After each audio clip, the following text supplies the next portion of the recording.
हमें ये लगता है कि उन्होंने अनफेयर मीन्स इस्तेमाल किए क्योंकि उनके इम्तिहान के पर्चे पे किसी ने हाथ से WH लिखा हुआ है और WH का मतलब है विथहेल्ड। तो ये सारी बुनियाद है मुकदमे की। जांच के लिए इरफान कौन है जिनने तारिक जंगली साहब के खिलाफ? सर ये तो अब आप तहकीकात करके पूछ सकेंगे क्योंकि इरफान साहब का काम सिर्फ वो खत लिखना था, उसके बाद वो सीन से। मैं हूं शाहिद हुसैन और मेरे साथ दो सीनियर सहाफी असगर उमर साहब और जमाल कुरैशी साहब मौजूद हैं और जस्टिस तारिक महमूद जहांगीरी साहब की डिग्री से मुताल्लिक आज केस की समाअत थी सिंध हाई कोर्ट के रेगुलर बेंच के सामने। अदालत ने नोटिस जारी किए और फरीकैन से 3 अक्टूबर तक जो है जवाब तलब किया है। हुक्म इम्तियाज जारी नहीं किया गया क्योंकि ये तवक्को की जा रही थी कि रेगुलर बेंच जो है कराची यूनिवर्सिटी का जो डिग्री कैंसिल करने का फैसला है उसको मुअत्तल करेगी, लेकिन अदालत की जानिब से कोई स्टे नहीं जारी किया गया। समाअत के दौरान क्या कुछ हुआ है, दोनों साफी हमारे सीनियर जो है मौजूद थे। अजहर भाई, सबसे पहले आप फरमाइएगा कि सलाउद्दीन अहमद साहब जो कि तारिक जंगली साहब के वकील हैं और उन्होंने अदालत में क्या हिस्सेदारी की? देखिए, आज भी बैरिस्टर सलाहुद्दीन की वही प्रे थी, वही इस्तदा थी जो 25 तारीख को जस्टिस के आगा के सामने एक आईनी बेंच के सामने थी कि कराची यूनिवर्सिटी के फैसला का जायजा लिया जाए कि बगैर उन्हें सुने, बगैर उनको नोटिस किए ये फैसला कैसे हो सकता है। और यकीनन आज हमने देखा कि ये पिटीशन पे नोटिस भी हुए, कार्रवाई हुई, और तो ये उस दिन भी हो सकता था, जहांगीरी साहब को फरीक बना के नोटिस किया जा सकता था, लेकिन बहरहाल आज ये हुआ और ये अंदाज़ा हो गया कि उस दिन भी वकला का मौक़िफ़ दुरुस्त था कि ये जो मामला है ये रेगुलर बेंच का बनता है, इसको वहाँ पर भेज दिया जाए।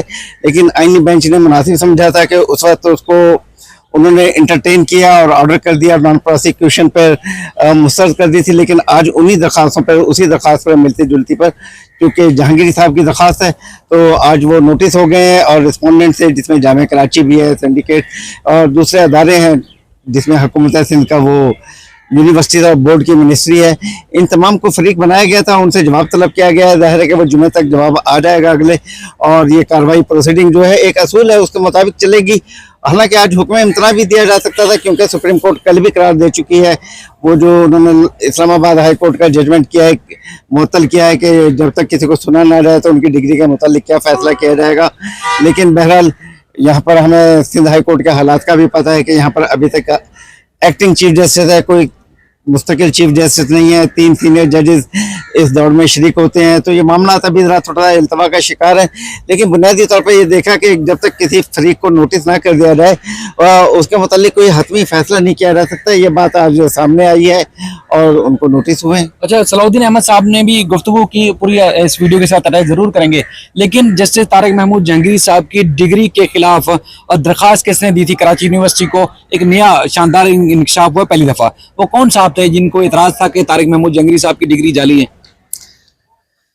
शायद वो कौन साहब थे, बड़ा मुश्किल है कहना। कोई इरफान अहमद साहब हैं औरंगी टाउन के, इस तरह के बहुत से लोग होते हैं। जब कभी कभी आप देखते हैं ना कि एक इशू के ऊपर 20-20 मुकदमे होते हैं कि मैंने यहाँ टीवी पर देखा तो ये हाल हुआ, ये कुछ हाल हुआ। इन इरफान साहब को भी 30-32 साल के बाद एहसास हुआ कि कोई तारिक महमूद नामी शख्स इस डिग्री को होल्ड किए हुए है जिसमें मेरा हक है। तो उनकी एक कंप्लेंट हुई थी जिसे कहते हैं कि एक छोटा सा एक पेज का लेटर था, उस पर कार्रवाई की आनन फानन, और उन पे कार्रवाई करते हुए उनकी डिग्री को अनवैलिड करार दे दिया गया। लेकिन डिग्री को अनवैलिड करार देने का, चूंकि यूनिवर्सिटी, कराची यूनिवर्सिटी के जो लॉज हैं, अपने बाई लॉज हैं, उसमें उसका इख्तियार नहीं है, सिर्फ वहाँ तक इख्तियार है जब तक डिग्री जारी ना कर दी जाएगी। अनफेयर मीन्स इम्तिहान में कोई ऐसा तरीका इस्तेमाल किया गया उसमें नतीजा रोक लिया जाए, विद हेल्ड किया जाए। लेकिन उन्होंने, उनका कहना है कि जी विद हेल्ड किया गया, 3 साल की पाबंदी लगाई गई थी, उस अरसे में भी उन्होंने इम्तिहान दे दिया। ये खुद यूनिवर्सिटी की गफलत को वो करता है शुमार। इसमें तारिक महमूद साहब पर उसका कोई असर नहीं आता कि उनकी डिग्री 32 साल से जारी है, वो बहुत सारे काम करते रहे। तो ये बहुत एक अजीब सा वो था सवाल। जमाल भी, आप जरा फरमाइएगा कि बार बार सलाउद्दीन अहमद साहब अदालत को ये बावर कराते रहे कि जिनको डिग्री जारी कर दी जाती है उसके बाद कराची यूनिवर्सिटी का इख्तियार ख़त्म हो जाता है कि वो डिग्री को कैंसिल करार दे, और बगैर किसी को सुने फैसला भी नहीं किया जा सकता। सिंध हाई कोर्ट के फैसले भी पेश किए गए, सुप्रीम कोर्ट के, इसके अलावा ढाका और दीगर जो ममालिक के फैसले हैं अदालतों के, वो भी पेश किए गए, हुक्म इम्तना नहीं मिला। लेकिन बुनियादी जो पॉइंट्स है वो कौन कौन से पॉइंट्स है जो सलाउद्दीन अहमद साहब ने हाईलाइट किया अदालत के सामने?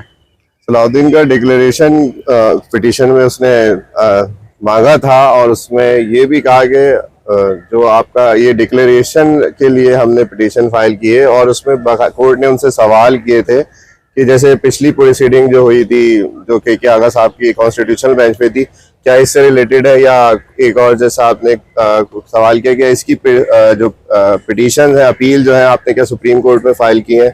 तो उसमें मैंने कहा मेरी हद तक तो नहीं है, इसमें पिटीशन अपील फाइल नहीं की गई है मेरे हद तक इसमें, क्योंकि मुख्तलिफ डिक्लेरेशन और कई रिस्ट्रेनिंग ऑर्डर भी मांगे गए थे, तो इसलिए वो कॉन्स्टिट्यूशनल पिटीशन में गया था। लेकिन ये अब जो जहांगीरी साहब की पिटीशन आई है, इसमें सिर्फ ये डिक्लेरेशन है कि जो कराची यूनिवर्सिटी का सिंडिकेट का जो आइटम नंबर 6 था उसको कलादम किया है, क्योंकि वो बगैर किसी रूल्स की कार्रवाई को मद्देनजर रखते हुए बगैर किया गया, और अनफेयर मींस का जो था वो भी एक दरखास्त के ऊपर उसने टेकअप किया और उसके ऊपर फैसला कर दिया।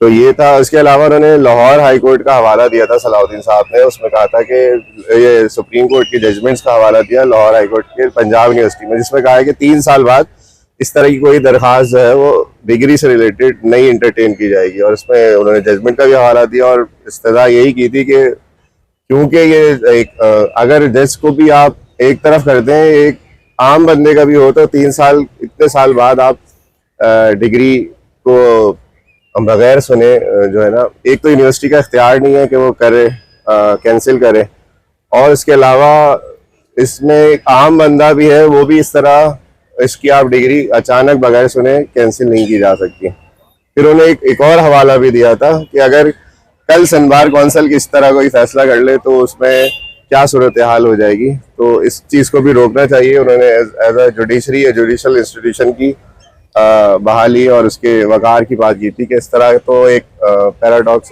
पेंडोरा बॉक्स खुल जाएगा, तो इस चीज़ को भी रोकना चाहिए।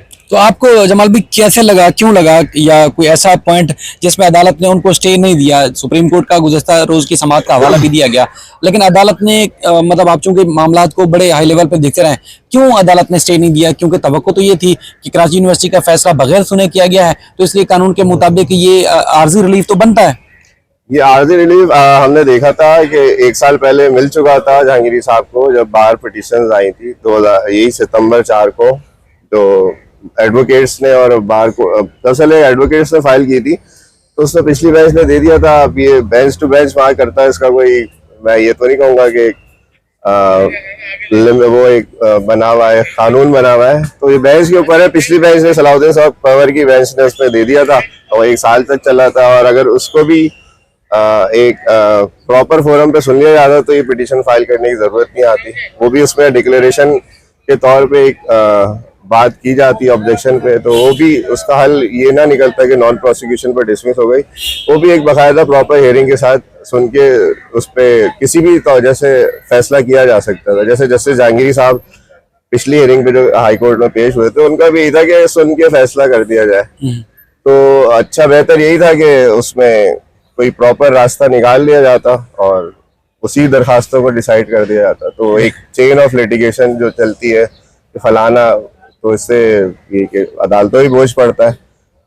तो असर भाई, आपको लग रहा है कि अब तो जो प्रॉपर केस एडमिट हो गया, एजेंसी मंजूर कर ली गई और 3 अक्टूबर के लिए फरीकैन को नोटिस जारी किया गया, लेकिन जो हैरान कुन इंकशाफात हुए, कौन सा ऐसा पॉइंट है जिससे आपको लग रहा है कि जहांगीरी साहब का केस अभी भी मजबूत है, भले उनको स्टे नहीं मिला? भाई देखें, वो जो अभी जमाल साहब ने बताया कि कराची यूनिवर्सिटी के बाई लॉज में इसके बाद उसका कार्रवाई का इख्तियार ख़त्म हो जाता है जब डिग्री जारी कर दी जाए।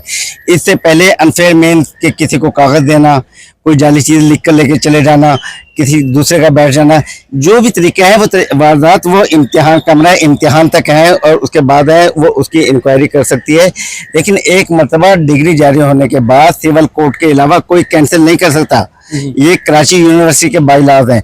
उसके बाद उन्होंने एहतियातन बैरिस्टर सलाहुद्दीन ने खुद पेश किया कि पंजाब यूनिवर्सिटी में ये बात है कि अगर किसी तरीके से भी गलत तरीके से यूनिवर्सिटी वो डिग्री जारी हो गई है तो उसमें भी 3 साल तक कार्रवाई हो सकती है। उससे ज्यादा के बाद ये बंद हो जाता है, पास वो क्लोज हो जाता है ये चैप्टर। लेकिन यहाँ पर 32 साल के बाद किया गया है, तो ये इसकी कोई हैसियत नहीं है इस चैलेंज की कि स्टे ऑर्डर दिया गया है या नहीं दिया गया। वो कानूनी तौर पर बहुत साउंड है ये दरखास्त कि इनको रिलीफ मिले। ठीक है अजहर भाई, आपका बेहद शुक्रिया। जमाल भाई, आपका बेहद शुक्रिया। सलाउद्दीन अहमद साहब ने अदालत से बाहर निकलते हुए जो गुफ्तगू की है, उनका क्या मौक़िफ़ है, वो सारी वीडियो आप देखें और अपनी राय का इजहार जरूर कीजिएगा। अल्लाह हाफ़िज़।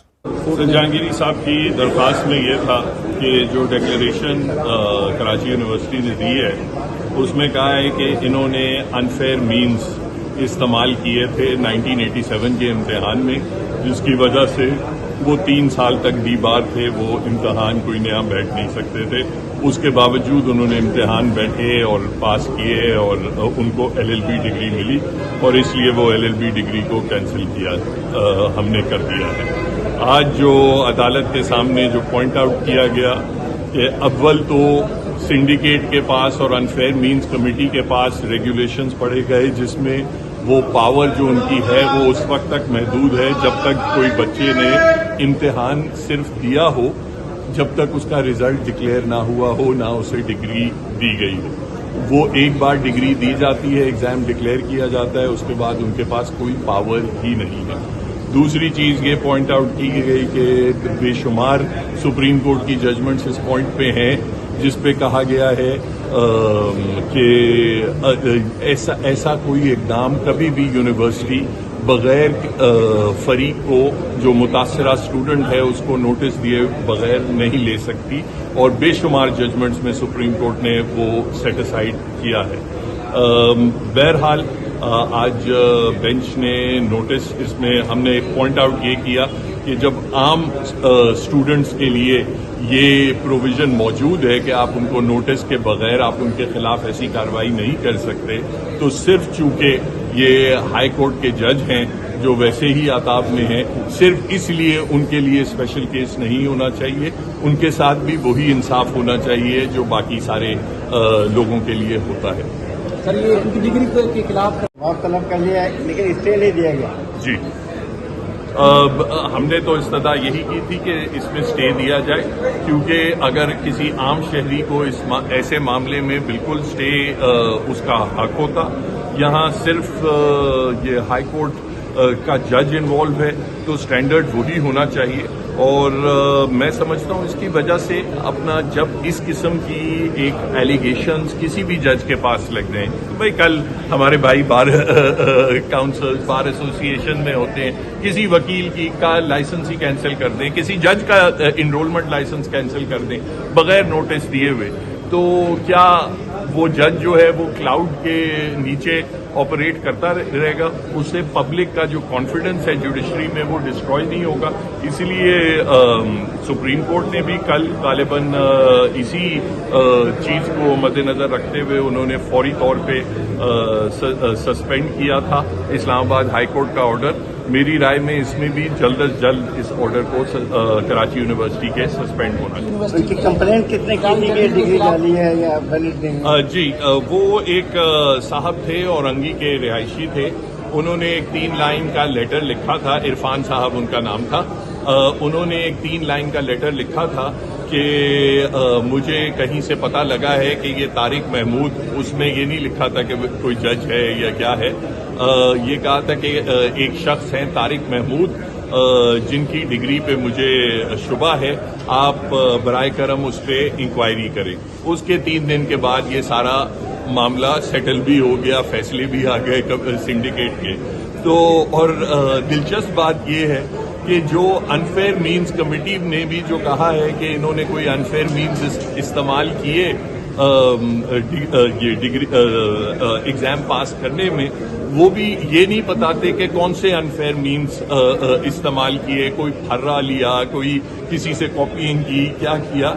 उसमें वो कहते हैं कि हमें ये लगता है कि उन्होंने अनफेयर मीन्स इस्तेमाल किए क्योंकि उनके इम्तिहान के पर्चे पे किसी ने हाथ से WH लिखा हुआ है और WH का मतलब है विदहेल्ड। तो ये सारी बुनियाद है मुकदमे की। जांच के लिए इरफान कौन है जिनने तारिक जहांगीर साहब के खिलाफ? सर, ये तो अब आप तहकीकात करके पूछ सकेंगे, क्योंकि इरफान साहब का काम सिर्फ वो खत लिखना था, उसके बाद वो सीन से गायब है।